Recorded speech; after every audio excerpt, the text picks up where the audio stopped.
Madame, Monsieur, bonsoir et merci d'être sur Télé Africa. Vous avez à nouveau rendez-vous avec votre émission d'information du jeudi soir, Ligne de mire. Dans notre ligne de mire ce 30 octobre 2025, l'appareil judiciaire au Gabon sous les feux des projecteurs depuis quelques semaines maintenant, à la lumière de plusieurs affaires qui défraient la chronique. La dernière en date, l'affaire dite Warren, l'agression d'un jeune élève adolescent ancien élève du lycée René Descartes, et la justice implacable qui a donc qui a donc pris des sanctions à l'endroit de ceux qui ont été des élèves qui ont été reconnus coupables d'agression sur le jeune Warren. La justice qui a également dessaisi la juge qui jusque-là avait la responsabilité de cette affaire sur le plateau de cette émission Ligne de mire de ce 30 octobre 2025. On va également revenir sur la conférence de presse animée ce 29 octobre par le procureur général près la cour d'appel judiciaire de Libreville, Eddy Minnan, qui a annoncé à la presse l'ouverture le 10 novembre prochain d'une session criminelle spéciale avec au cœur plusieurs affaires, dont l'affaire Sylvie Aimée Marie Valentin, épouse Bongo, et Noureddine Bongo Valentin. Vous le savez, l'épouse de l'ancien chef de l'État et son fils qui ont donc été libérés à titre provisoire il y a quelques mois, mais qui ne vont pas comparaître physiquement lors de l'audience qui sera ouverte au mois de novembre prochain. Ils seront donc jugés par contumace. Et puis, on va également revenir sur la mise sous mandat de dépôt d'un proche collaborateur du président de la République, Brice Clotaire Oligui Nguema, son conseiller spécial en charge du département des travaux publics, Alain Simplice Bougueres, ancien candidat à l'élection présidentielle du 12 avril 2025, qui a donc été écroué à la prison centrale de Libreville. Il a été reconnu de fait de corruption, d'irrégularité dans l'attribution de marchés publics dans l'affaire d'un Chinois dit affaire Wang. Merci d'être devant le petit écran. Pour regarder cette émission, j'ai le plaisir de recevoir sur le plateau trois invités. Marcel Libama, député de la transition, figure de proue de la société civile gabonaise depuis plus d'une vingtaine d'années maintenant. Monsieur Libama, bonsoir. Bonsoir. Je reçois également sur le plateau Stevie Essima, président de la plateforme Expression citoyenne à la liste politique. Monsieur Essima, bonsoir. Bonsoir. Il y a également sur le plateau notre invité, acteur politique bien connu du Landerneau politique national, puisqu'il s'agit de Pascal Nkoulou. Monsieur Nkoulou, bonsoir. Bonsoir.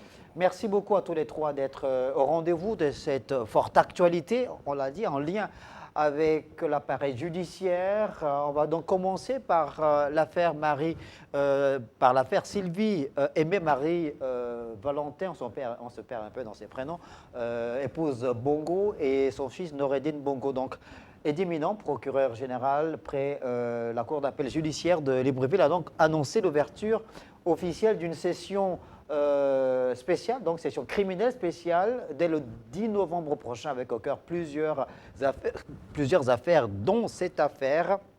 Alors, Marcel Libama, vous n'êtes pas surpris du fait que Sylvie Bongo ou Sylvia Bongo et son fils soient jugés par contumace? Mais bien sûr, si vous avez souvenance et si vous suivez l'actualité parlementaire, vous deviez vous souvenir que j'avais interpellé le ministre de la Justice à l'Assemblée nationale dans le cadre des questions orales adressées au gouvernement. J'avais demandé clairement au ministre de la Justice de nous expliquer comment Sylvia, Bongo, Noureddine ont pu s'extirper de la justice. Il ne m'a donné aucune réponse convaincante.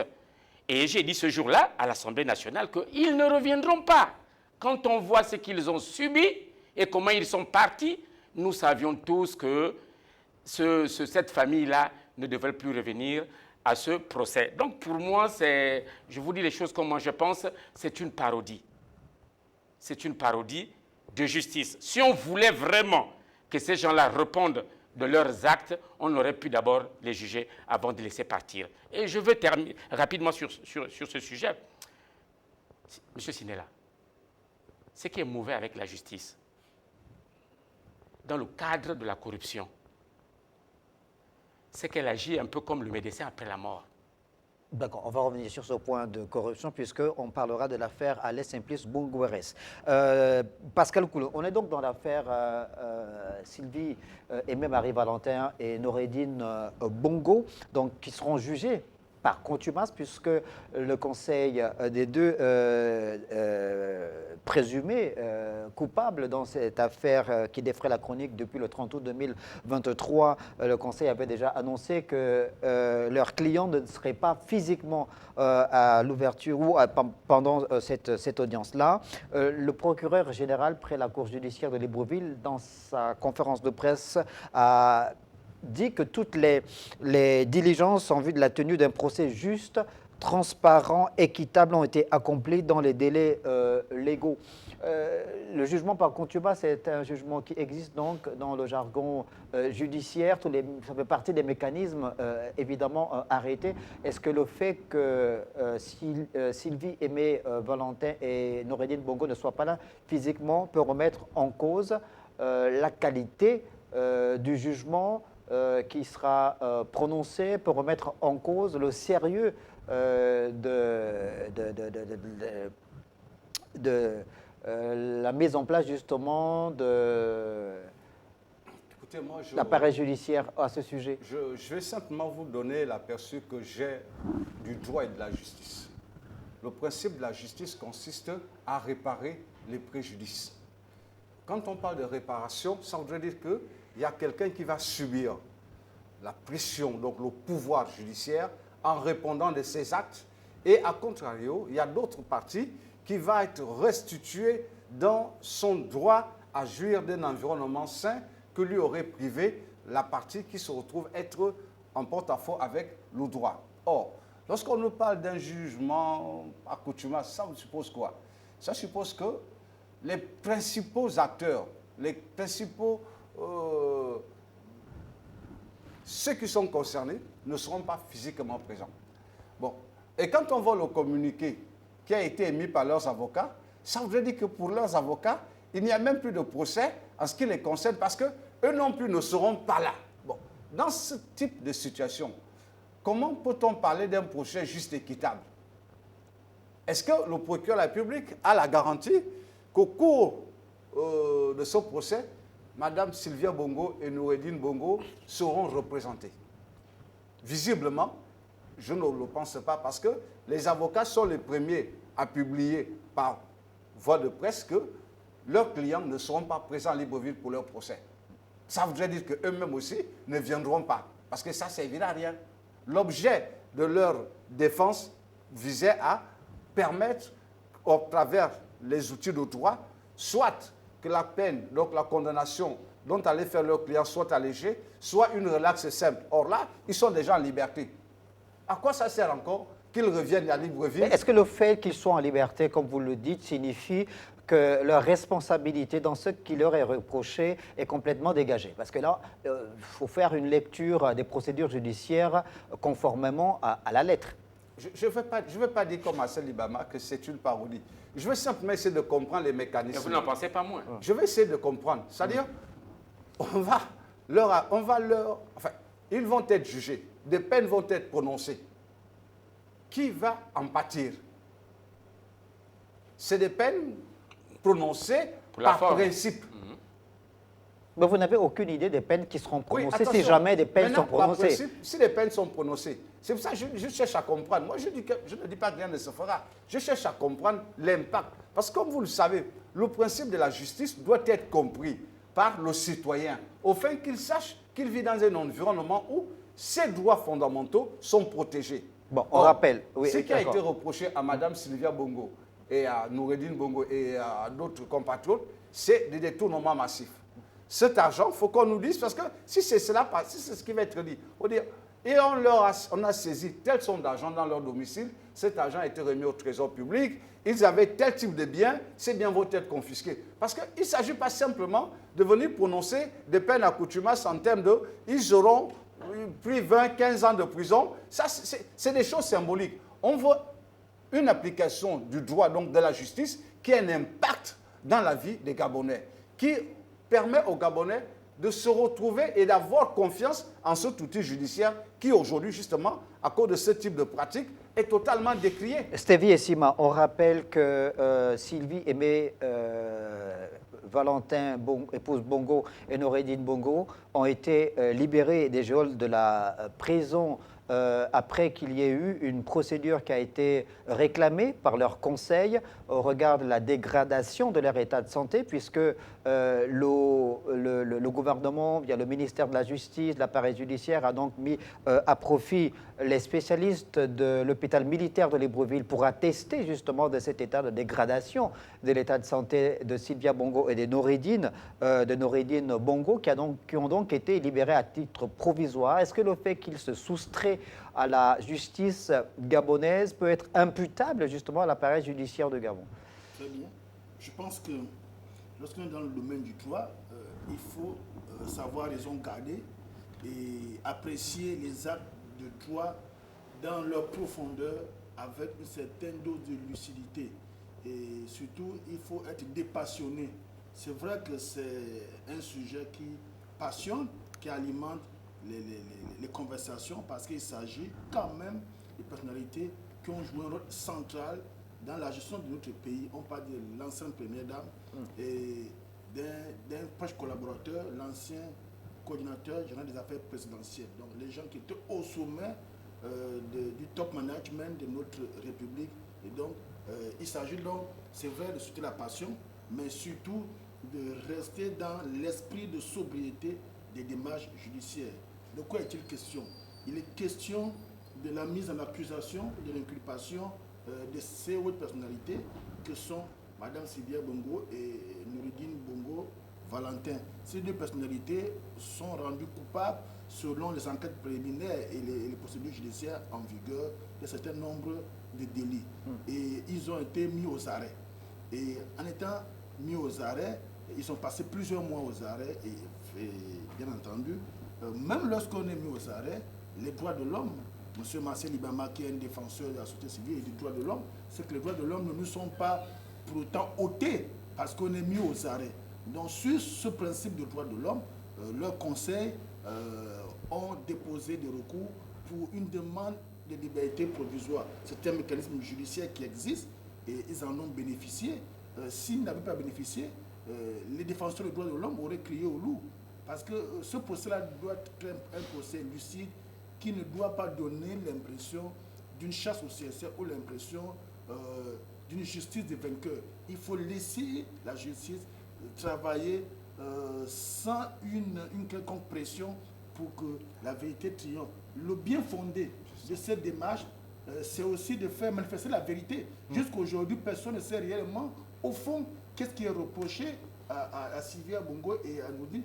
Quelle est l'ampleur des détournements qui ont été faits? Aujourd'hui, on spécule. Le procès va donner l'occasion d'avoir les chiffres réels, d'avoir l'ampleur réelle de ce qui leur est reproché. Et bien entendu, il faut s'analyser autrement. Si Mme Bongo Valentin et Noureddine avaient la présomption de penser qu'ils seraient acquittés pendant ce procès, ils seraient venus. Ça allait être comme une manière de se lessiver. Donc s'ils ne viennent pas, ça veut dire que personne ne sait aujourd'hui ou au début du 10, quelle sera l'issue de ce procès. Et même si des condamnations sont faites à leur encontre, il y a des mécanismes, même si on est à l'étranger, il y a des mécanismes. Par exemple, le gel des avoirs. Une décision de justice peut donner la vigueur aux autorités gabonaises de geler leurs avoirs, quel que soit l'endroit du monde où ces avoirs sont. D'accord. Il faut donner le temps à notre justice, donner l'espoir à notre justice, donner surtout l'idée que la justice doit se faire et elle se fera avec ou sans leur présence à Libreville.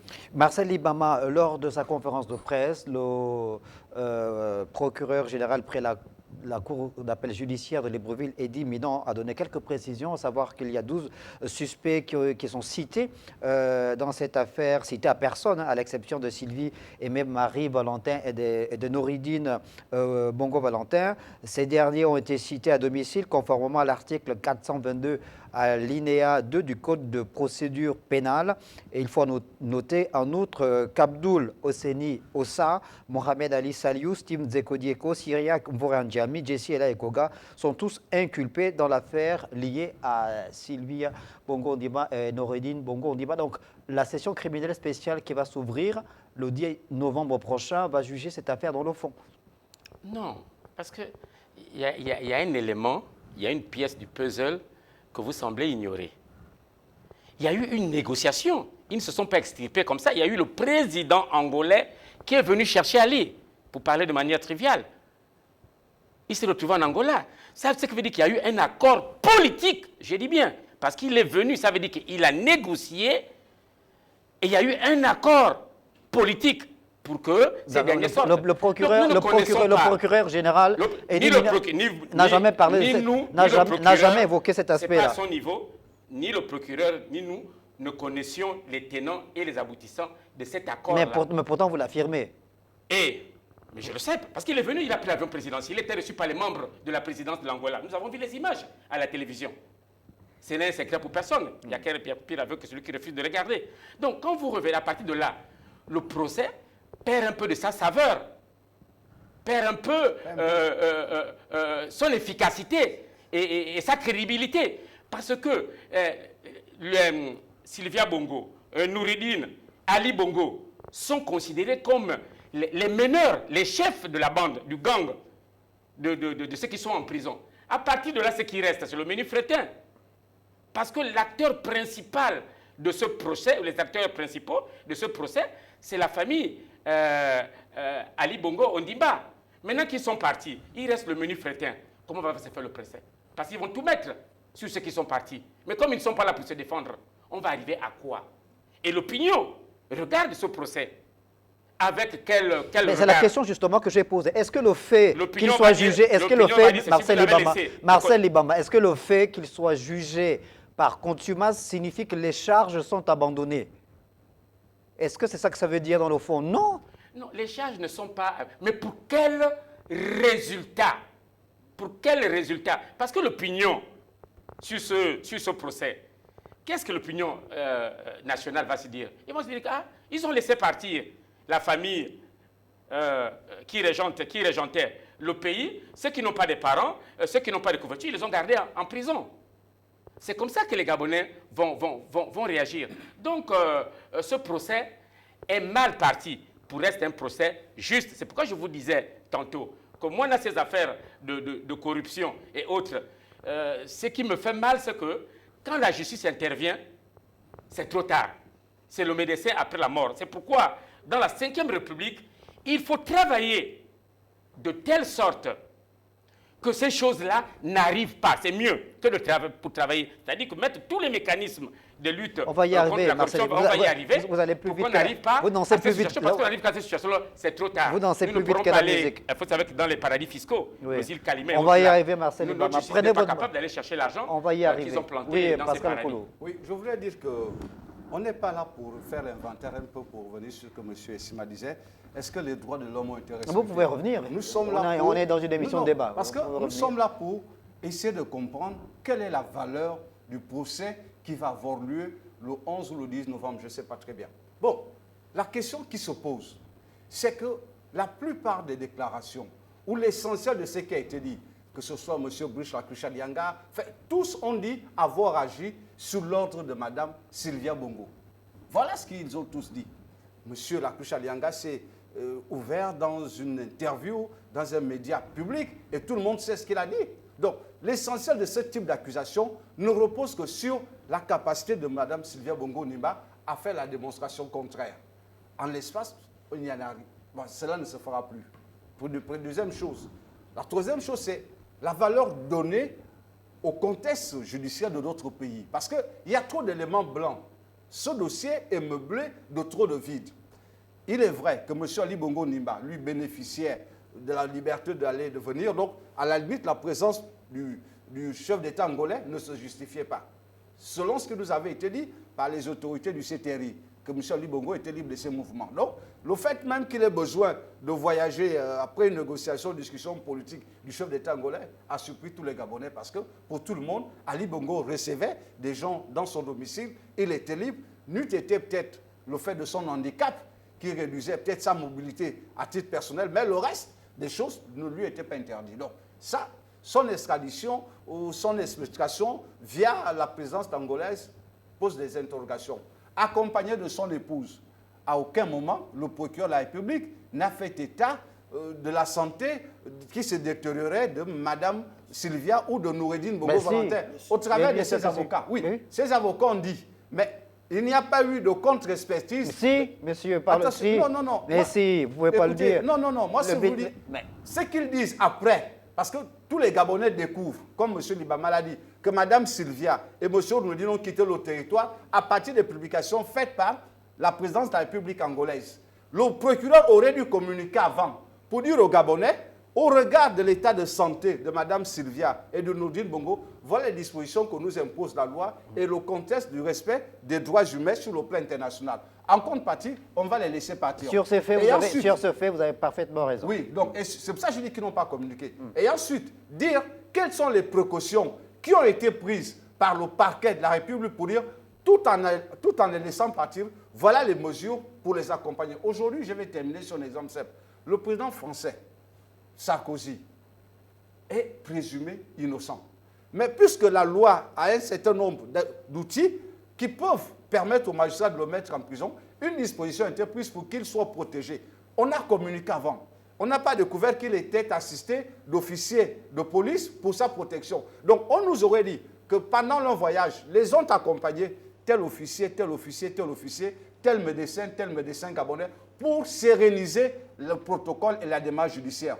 Lorsque ces choses n'existent pas, et puis qu'on apprend par médias toujours, c'est ce qui est étonnant dans ces affaires qui sont des affaires nationales, on apprend toujours par médias étrangers, à travers les avocats, que Sylvia Bongo et Noureddine Bongo ne viendront plus. Parce qu'il faut qu'on se le dise, Ali Bongo n'est pas concerné par le procès. Donc, le fait qu'Ali Bongo voyage n'a rien à voir. Ce qui pose problème, c'est le caractère presque clandestin du déplacement de Sylvia et de Noureddine. D'accord. Et la réponse adoptée. Parce que ce qu'il faut dire aujourd'hui, c'est qu'ils ont porté plainte contre le chef de l'État gabonais en France. Ils ont porté plainte. Oui, oui. Donc, c'est devenu un champ, une sorte c'est devenu une nébuleuse entre la plainte de Bongo en France contre le chef de l'État gabonais et ce qui va se passer au Gabon en leur absence. Du point de vue du droit, je repose la question. Est-ce que le fait justement qu'il soit jugé par contumace signifie que les charges sont abandonnées, signifie qu'il n'y a aucun mécanisme prévu justement par la loi qui fasse en sorte que ce jugement-là qui aura lieu puisse être un jugement qui repose sur les mécanismes de droit qui feront en sorte que Sylvie aimée Marie Valentin, épouse Bongo, et Noureddine Bongo soient jugés dans le fond de l'affaire, et s'ils sont reconnus coupables, qu'ils soient jugés en fonction de... Je précise bien que je ne suis pas un expert du droit. Je me fie simplement au bon sens. Parce que le droit, c'est aussi un peu le bon sens ou la justice. Oui, mais voilà, donc là, vous posez un problème de forme. Vous êtes sur la forme plus que dans le fond. Ouais. Voilà, vous êtes accroché à la forme, mais pas le fond, mais il y a le fond. Justement, non, vous êtes sur la forme. Depuis, vous défendez votre argumentaire sur la forme, pas le fond. Dans la loi, il y a l'esprit et la lettre. Oui, le fond, mais le fond. Est-ce que c'est l'idéal? Ce que la loi devrait être, la lettre, c'est l'application stricte de ce qui est défini, donc ce qui est écrit. Moi, je m'intéresse au fond, donc, à l'idéal. Non, vous vous intéressez à la forme, pas au fond. Jusque-là, vous n'avez aucun argument vraiment sur le fond. Si vous voulez, la première chose que tout le monde va se poser, c'est-à-dire la première question de bon sens, c'est ce procès, il vise à quoi exactement? À rendre justice, parce qu'il y a un besoin de restaurer, de rendre justice. Et quand on rend justice, et comme c'est parti, c'est-à-dire par coutumace, c'est-à-dire ça se fera dans la perspective où ces dernières reviennent au Gabon.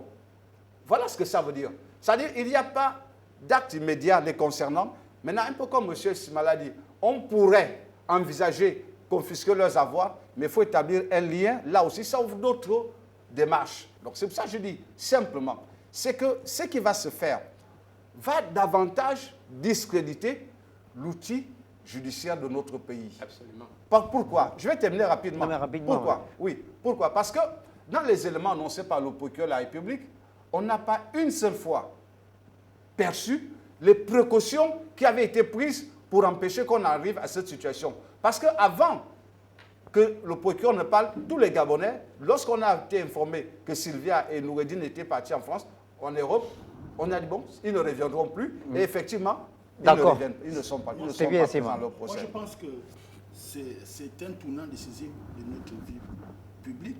Il faut qu'on soit dépassionné. Non, s'il vous plaît.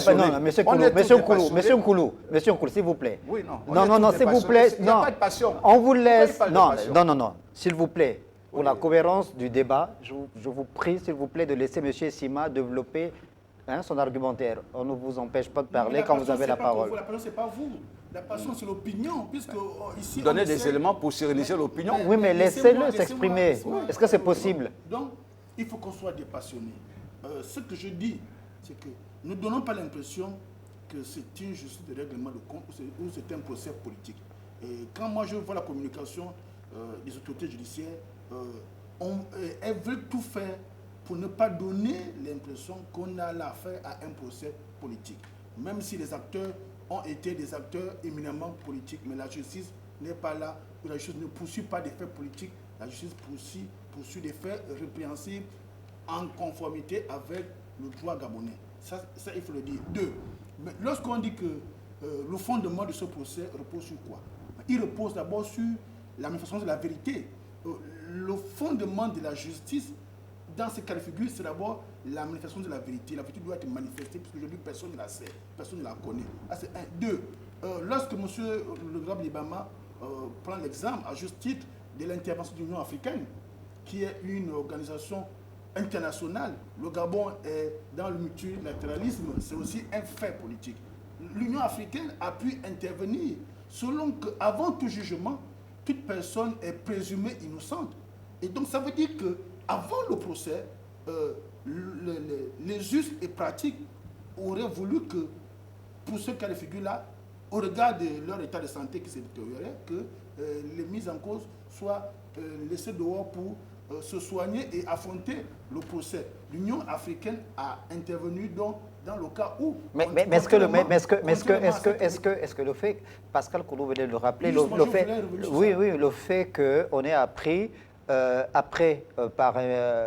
sur les réseaux sociaux justement de la libération d'Ali Bongo Ondimba, plutôt de Sylvia Bongo et de Noureddine Bongo, puisqu'Ali Bongo était en liberté, qu'on ait appris par les réseaux sociaux, que le procureur général près la Cour d'appel judiciaire ait réagi après pour venir justifier justement leur sortie de prison, n'a pas sémé le flou justement dans la société. Mais la communication des démarches judiciaires obéit à une forme de nomenclature qui leur est propre. Non, on communique avant, pas après. Monsieur Sima, n'essayez pas de couvrir de crème ce qui est absurde aux yeux de tout le monde. Le procureur aurait dû donner le nom des médecins gabonais qui travaillent à la prison centrale, qui ont examiné Sylvia et Noureddine et attesté de ce qu'ils avaient comme pathologie ne peut pas être soigné au Gabon.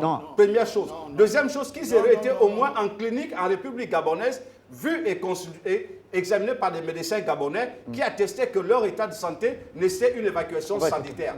Ils sont là en villégiature, en jet ou en Boeing privé du président angolais. Ça ne me semble pas être un système d'évacuation de quelqu'un qui est en danger. Il ne faut pas dire les choses. C'est pour ça que vous ne sérénisez pas les Gabonais. Vous êtes là à dire, si, la vérité est devant vos yeux. D'accord. C'est bien, Sima. Vous connaissez le médecin qui a examiné Sylvia? Pascal Koulou. Non, je suis d'accord avec vous. Alors, donc, ce que j'ai dit, je vous dis seulement. Ce que j'ai dit, c'est que la justice a ses codes. On entend souvent parler du secret de l'instruction. Et il s'agit de données privées de certains types de concitoyens. On ne va pas venir mettre sur la place publique que telle a telle pathologie. C'est quand même des données privées. Non, monsieur. Il y a aussi un problème de respect des droits humains. On n'a pas dit de donner le type de pathologie, mais d'attester simplement que leur état de santé ne peut pas être traité au Gabon. C'est tout. Enfin, est-ce que c'est difficile à dire? Vous n'allez pas le couper à tout bout de champ, Pascal Koulou. Non. Est-ce qu'il faut aller au bout de son argumentaire? Qu'on nous dise de quelle pathologie souffrait. Donc vous voulez qu'on... Monsieur, la cruche Alianga a été évacuée. Il a dit qu'il avait un problème de santé. Tout le monde l'a vu, les médecins gabonais ont testé. Il est parti, il est revenu. Voilà. S'il vous plaît, laissez-le terminer. S'il vous plaît. C'est pas visible. D'accord, laissez-le terminer. Allez-y, Stevie Sima. Les inimitiés avec c'est notre pays. Non, justement, c'est notre pays. On va perdre le pays en faisant cette compétition. Attendez, il s'agit quand même, le bulletin de santé d'un individu est un élément secret. Il faut que Gabonais le sache. Un. Deux, moi je voudrais revenir sur ce que Noël Libama a dit par rapport à l'intervention de l'Union africaine. Et j'étais sur ça. En disant que quand l'Union africaine intervient, il y a aussi un fait. M. Ali Bongo, libre de ce mouvement, a dit qu'il ne partirait pas sans sa famille. Il a dit à plusieurs reprises à des médias publics. Et donc, il y avait une situation de blocage. Ce n'est pas l'Union africaine qui est venue faire sortir Mme Sylvia et M. Noudine des prisons. C'est la justice gabonaise. Mais l'Union africaine a facilité leur sortie du territoire national. C'est normal, c'est des conventions multilatérales qui ne sont pas au-dessus du droit ou de la justice gabonaise. Maintenant que le procès va avoir lieu, si Noudine Bongo et sa mère sont jugés et ont des peines, n'est-ce pas, prononcées à leur encontre, à partir de là, quelle que soit l'institution internationale, elle devrait se plier à l'administration de la justice gabonaise. Moi, je vous dis, je ne veux pas qu'on fasse ce procès-là, de ce procès, un procès de règlement de compte on n'aide pas au Liguingema en venant jouer, en venant cracher sur X Gabonais. Non. Lorsque vous dites qu'on a les Sylvia et Nouridine ont porté plainte au chef d'État gabonais, mais ils auraient pu le faire étant en prison par l'entremise de leur conseil. Leur mise en liberté, à ce que j'ai envie de dire, ne déteint pas sur la vigueur de la justice gabonaise, puisque nous attendons les peines et voyons comment la justice se met en branle pour faire appliquer ces peines. C'est ça dont il est question. D'accord. Donc, toute autre chose là n'est que fantasmagorie. On rappelle évidemment que le procureur général près la Cour d'appel judiciaire de Libreville a donc annoncé l'ouverture de la session criminelle spéciale le 10 novembre prochain. Il y aura une dizaine d'affaires lors de cette session criminelle spéciale, dont l'affaire Sylvie Aimée Marie-Valentin, épouse Bongo, et Nouridine Bongo au cours de cette session criminelle spéciale. On ouvre le second tiroir, on reste toujours dans l'actualité en lien avec les affaires, puisque ce sont les affaires qui secouent la République depuis quelques semaines maintenant, pour parler de la dernière, qui met en lumière une fois de plus le phénomène dit des violences en milieu scolaire à partir d'une vidéo devenue virale et qui a donc soulevé un tollé sur la toile. La juge Ndondo Kossa, dessaisie du dossier, la justice qui a donc repris la main sur cette affaire. On apprend que les premières sanctions ont été prononcées, 10 jours et 6 jours de prison pour les deux principaux mis en cause, tous deux issus des familles influentes.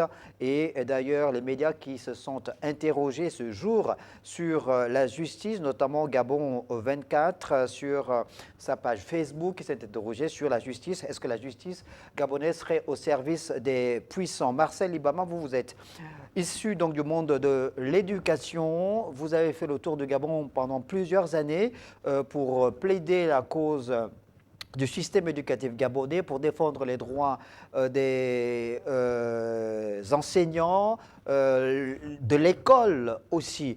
Est-ce que l'école de la République est dans un très mauvais état? Est-ce que vous avez mal d'ailleurs à l'école de la République au regard de cette recrudescence de ces phénomènes de violence en milieu scolaire?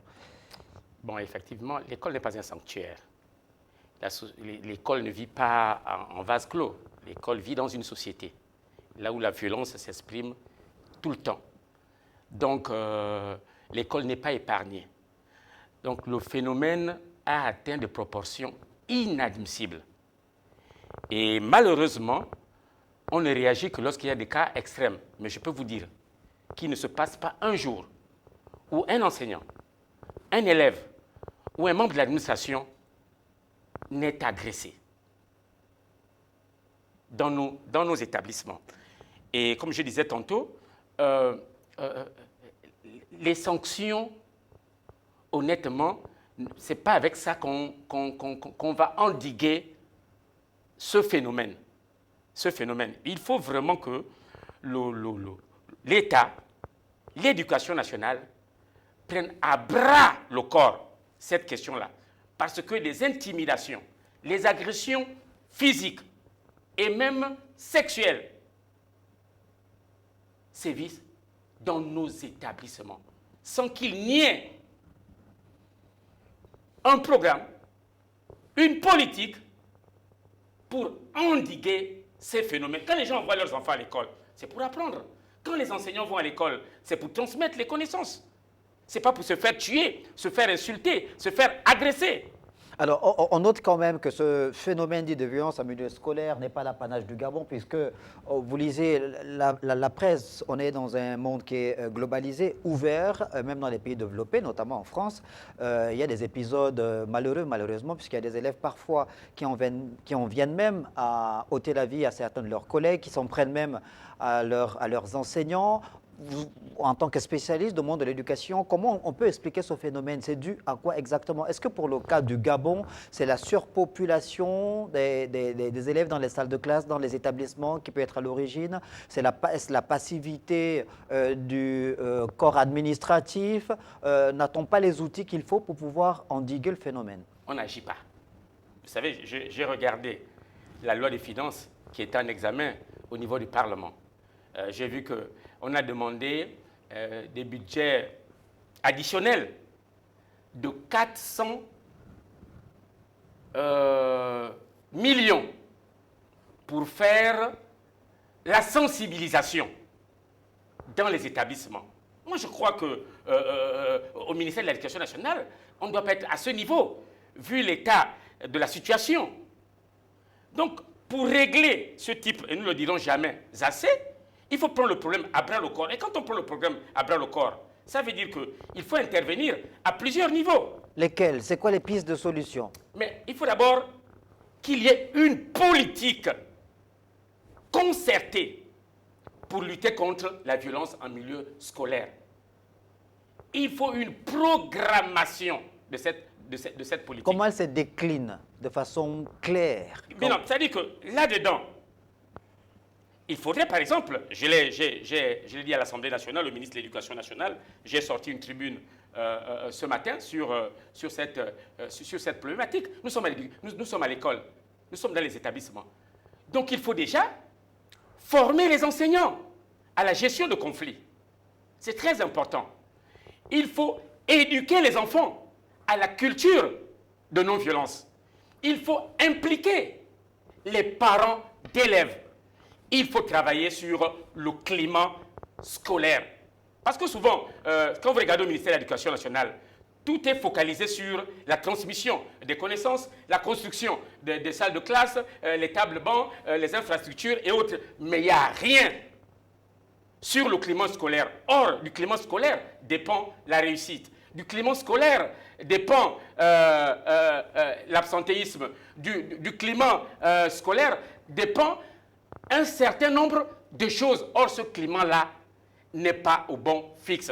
C'est pourquoi, au grand mot, les grands remèdes, je l'ai dit quelque part, je l'ai écrit, on ne peut pas avoir un ministère de l'Éducation nationale sans un département qui s'occupe de la violence en milieu scolaire. On ne peut pas s'occuper de la violence scolaire sans qu'on ait un observatoire de cette violence. Parce qu'aujourd'hui, avec la présence des drogues, avec la présence des drogues dures, hein, mais ça rentre à l'école. Mais si on a un observatoire, tous ces phénomènes-là, on les analyse, on essaie de les comprendre et proposer des remèdes. Donc, pour chuter sur cette question,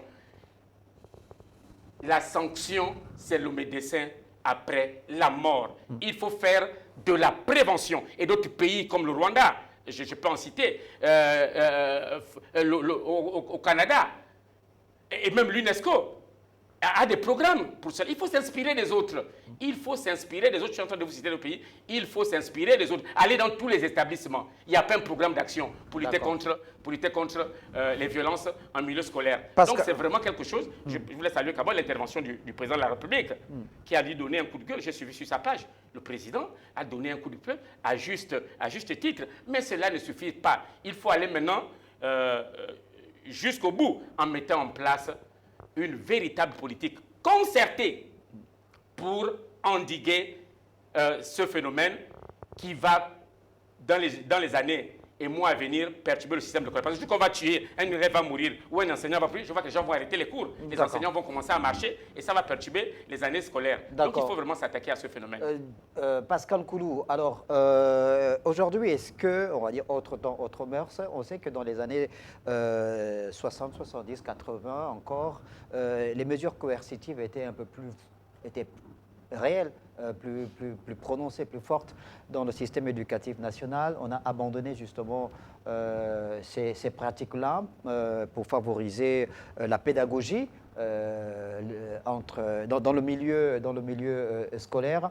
Il y a d'autres qui ont fait des propositions, par exemple, de mettre en place des espèces peut-être de police scolaire, peut-être recruter les militaires à la retraite pour qu'ils viendraient agrandir, élargir les rangs de cette police scolaire.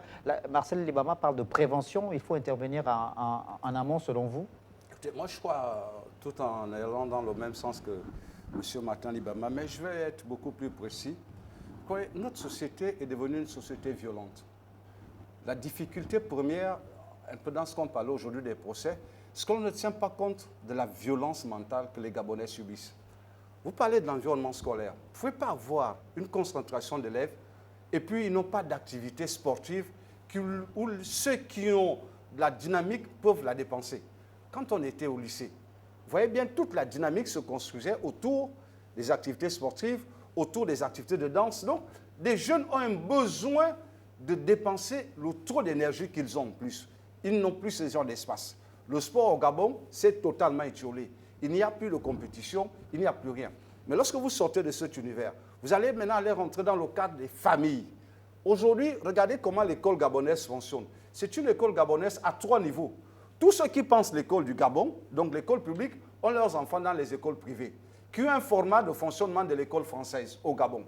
Voilà le premier constat. Le deuxième constat, c'est ce que M. Libama dit, c'est que depuis à peu près 10 ans, on recrute au forceps des enseignants dont les éléments pédagogiques ne leur permettent pas très souvent d'anticiper sur les comportements déviants de certains de leurs élèves.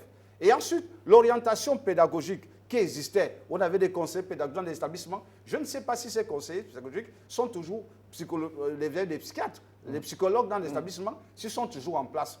Et quand vous avez, de façon générale, le format scolaire dans notre pays, où vous avez des élèves qui vont à l'école très tôt le matin, donc ils sont obligés, sortent de leur maison à 5 heures du matin, subissent des tracasseries pour avoir un taxi, ça crée des éléments de violence. Ils arrivent à l'école, ils sont épuisés. Ils trouvent des enseignants qui sont épuisés. Ils ont un format d'éducation qui est obsolète. Il leur manque des enseignants. Et ils sont agressés sur les résultats. Naturellement, ça renvoie à une forme d'agressivité. Et ensuite, vous avez l'école d'après-midi.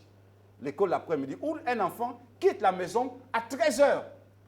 Est-ce que vous imaginez ce que ça fait sur l'état psychologique d'un enfant qui a 12 ans, qui a 13 ans, qui a 14 ans, qui quitte tout seul la maison à 13 heures, aborde la rue, aborde toutes les difficultés au transport, arrive à l'école à 13h30, reste jusqu'à 18h et vous lui demandez la performance. Quand il rentre chez lui, il trouve l'agressivité des parents qui ne comprennent pas qu'ils sont en retard. Au temps qu'il essaie de se reposer, il n'y a pas d'eau, il n'y a pas d'électricité. Voilà notre environnement social. Donc toute cette violence, les enfants la magasinent. Parce que comme M. Libama dit, j'ai essayé de discuter quelquefois avec des élèves. Il m'arrive d'embarquer quelques-uns dans ma voiture. Et c'est terrible ce que ces enfants peuvent vous dire. La pression qu'ils subissent de lorsqu'ils viennent dans les établissements. La plupart du temps, ils ne font rien, on va lui confisquer le sac.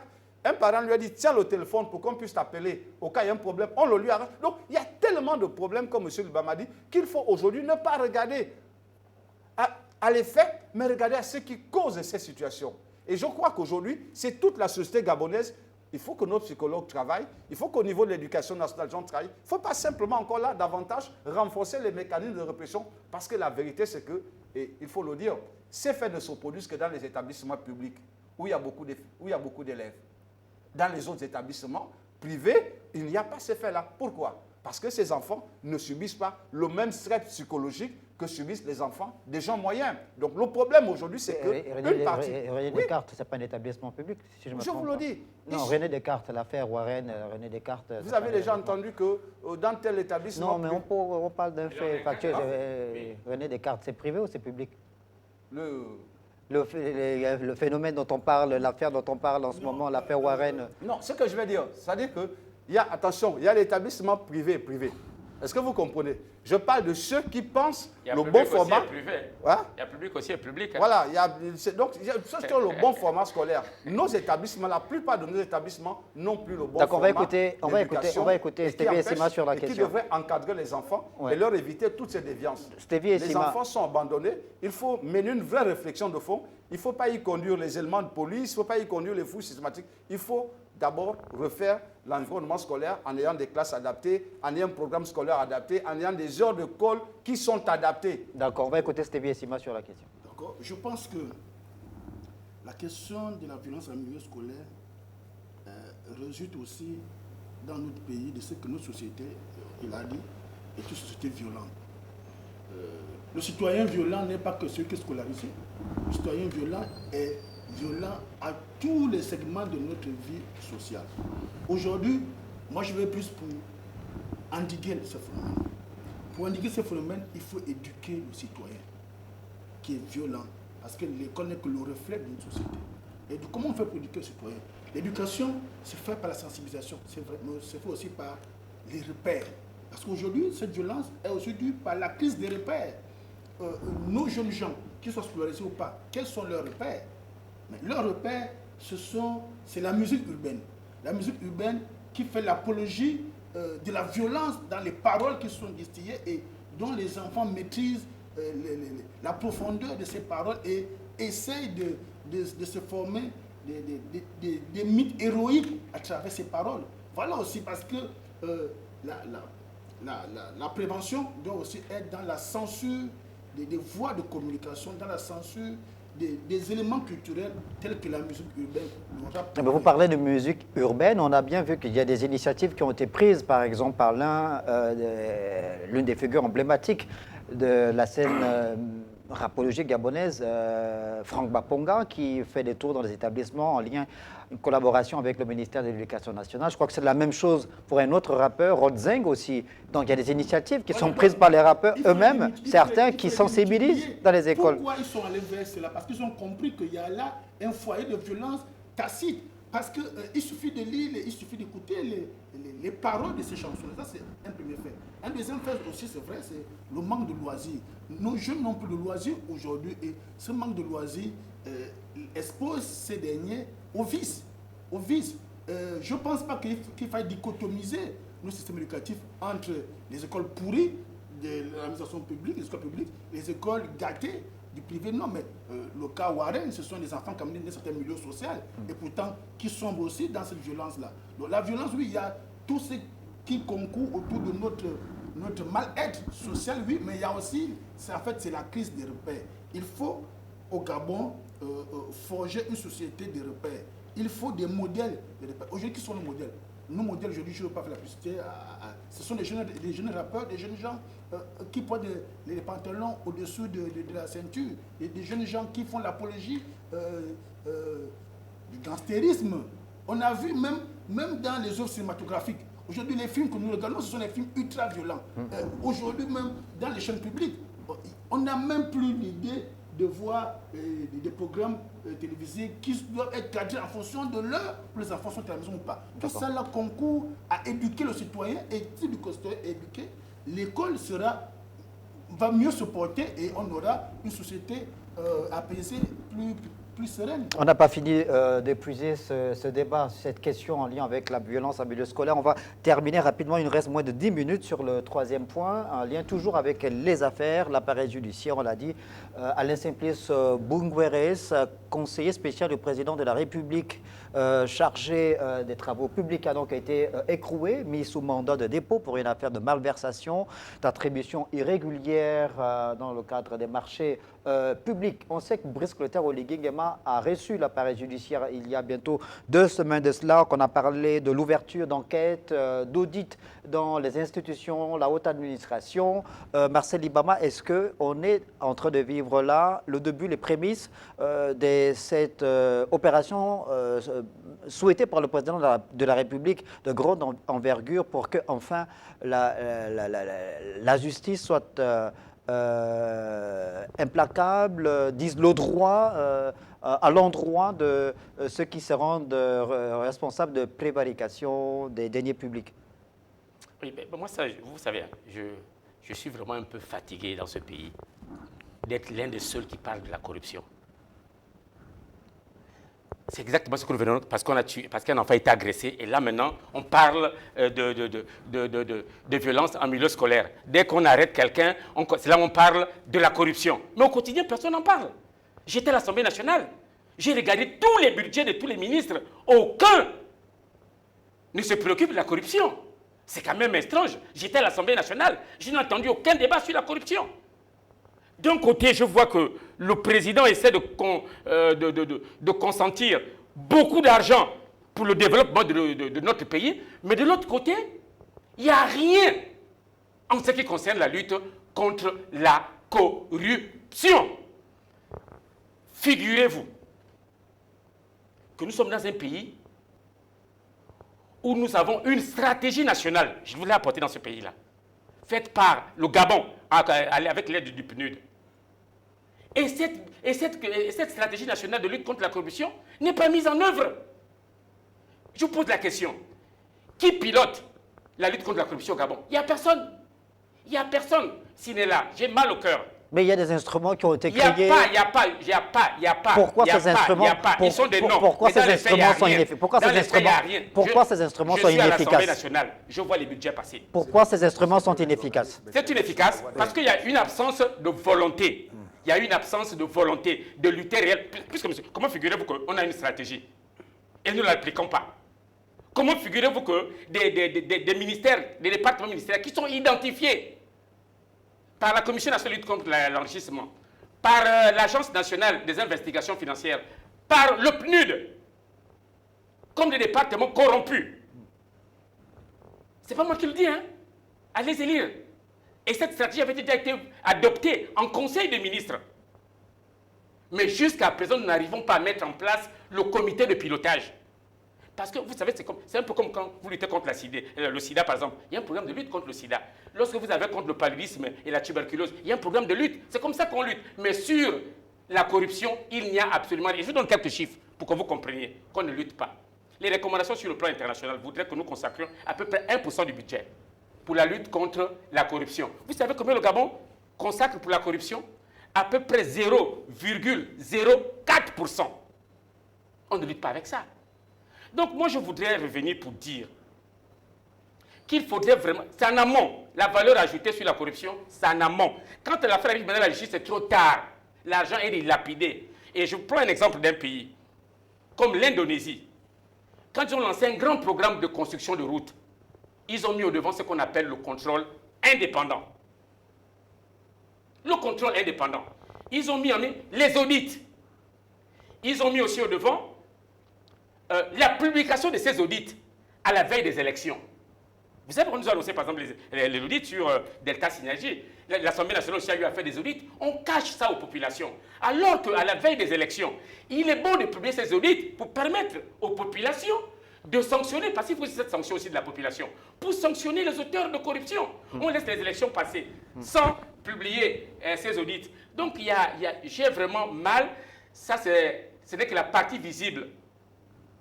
Cette arrestation, allez-y voir au niveau de ceux qui ont les autorités, ceux qui gèrent ces budgets. C'est grave, c'est grave, c'est grave. Donc moi je crois que pour chuter, il faudrait que nous luttions réellement contre la corruption sur la base d'une stratégie nationale de lutte contre la corruption. Sans stratégie de lutte, nous n'aurons pas de résultats. Nous aurons seulement ce saupoudrage, ces quelques arrestations médiatiques. Et pour terminer, quelqu'un disait que la lutte contre la corruption, c'est le règlement de compte.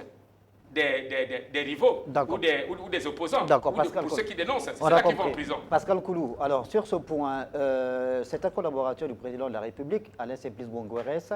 Est-ce que vous estimez que c'est un signal fort? On a également annoncé la reprise des audits ou de contrôle dans le cadre de l'utilisation des 63 milliards alloués aux 9 provinces par le Comité de transition pour la restauration des institutions, le CTRI.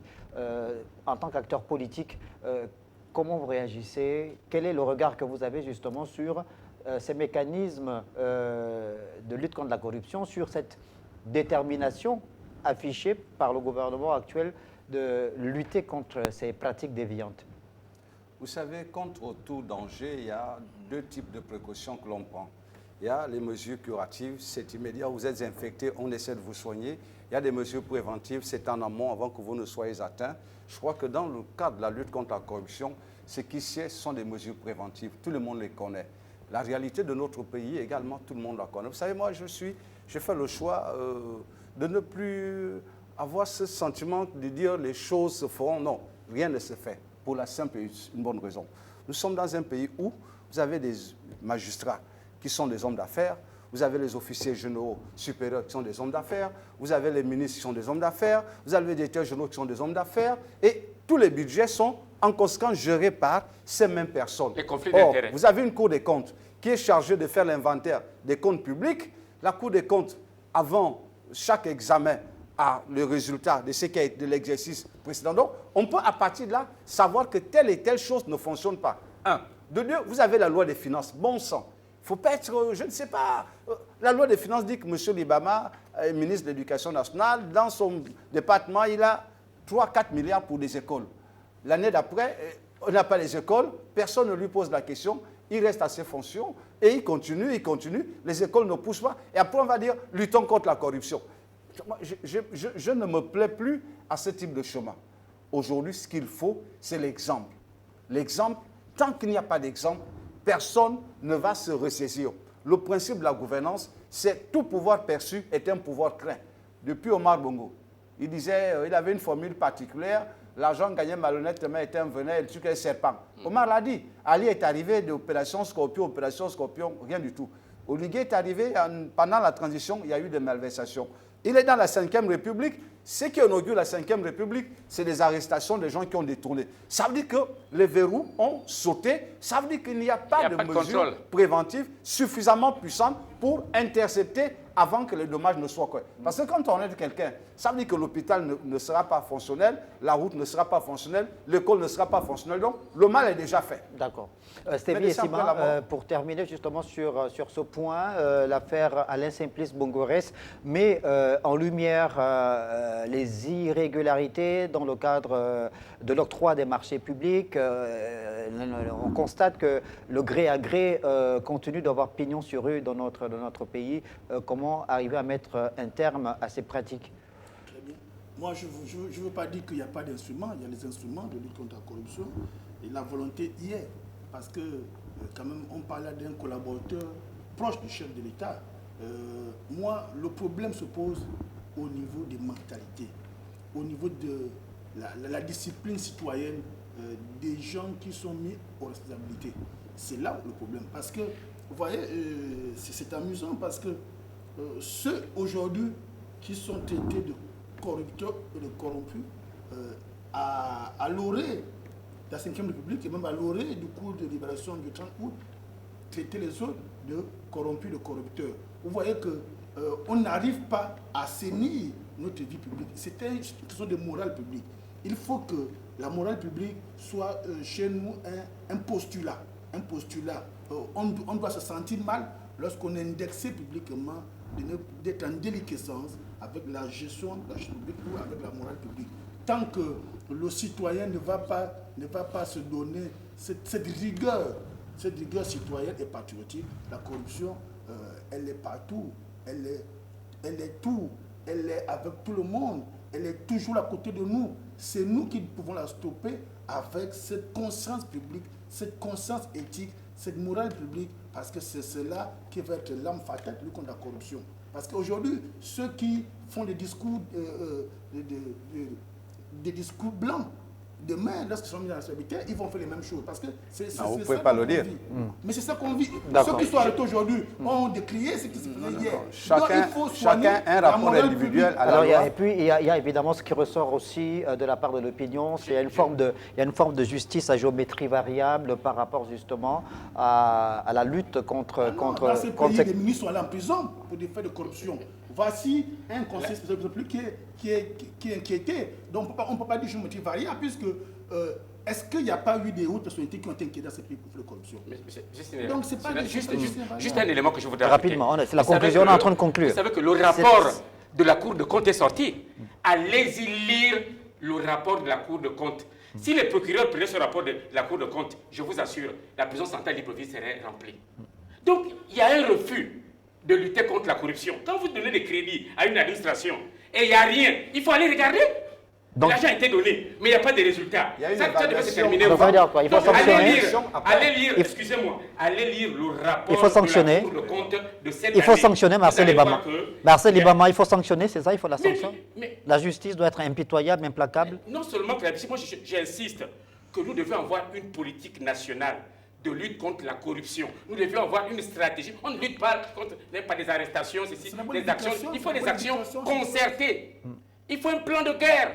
Allons-y en guerre contre la corruption. Parce que s'il n'y a pas la guerre, si on ne fait pas la guerre contre la corruption, nous aurons les éléphants blancs, nous aurons le manque de médicaments. Parce que le Gabon perd chaque année des centaines de milliards au compte de la corruption. Donc ça doit être fait vraiment Le Gabon est une pauvre cause à cause nationale. du détournement À cause public. des détournements de fonds. Le Gabonais À est cause- malheureux et à des cause du conflits, détournement des public. conflits d'intérêts Voilà. entre les tenants du Il n'y pouvoir a aucun autre et problème. les hommes d'affaires. D'accord, Parce qu'il y a merci vraiment des beaucoup. relations Le incestueuses président Merci a dit entre qu'il allait ce monde-là. faire, Merci Il faut beaucoup. vraiment faire des Pascal Kolo. enquêtes aux personnalités qui allaient être nommées Voilà, de et haut puis les d'ambition. enquêtes, ça ne sert à rien de faire les enquêtes parlementaires. On va revenir. Ça ne sert à rien de faire les audits et de ne pas les D'accord. publier. On va revenir pour sur ces permettre axes. aux populations On de va revenir sur sanctionner. ces Vous points. On voyez, va revenir. Les gens Marcel vont peut-être Ibama, devenir Marcel députés Ibama, pour on est en train de échapper, conclure. On est en train pour de échapper conclure. On est en train de conclure la- à la prison. Merci Alors beaucoup. que si on les aurait dénoncés dans les élites, les Merci populations beaucoup. auraient pu être D'accord. averties et ne pas les voter. Merci Vous beaucoup. voyez. Merci, Marcel Donc, il faut aussi Ibama. utiliser la sanction populaire. Merci beaucoup, Marcel Ibama, d'être passé sur le plateau de l'émission Ligne de Mire. On n'a pas fini, comme on l'a dit, évidemment, d'épuiser toutes ces questions qui font l'actualité et qui restent d'actualité dans notre pays. On se retrouvera pour d'autres émissions où on va continuer à décrypter tout ce qui fait l'actualité dans notre pays, le Gabon. Merci beaucoup. Je recevais Marcel Ibama, député de la transition, acteur de premier plan de la société civile, Stevie et Sima, président de la plateforme Expression citoyenne, et Pascal Kolo, acteur politique. Merci à tous les trois d'être passés. Bonne suite des programmes sur Télé Africa.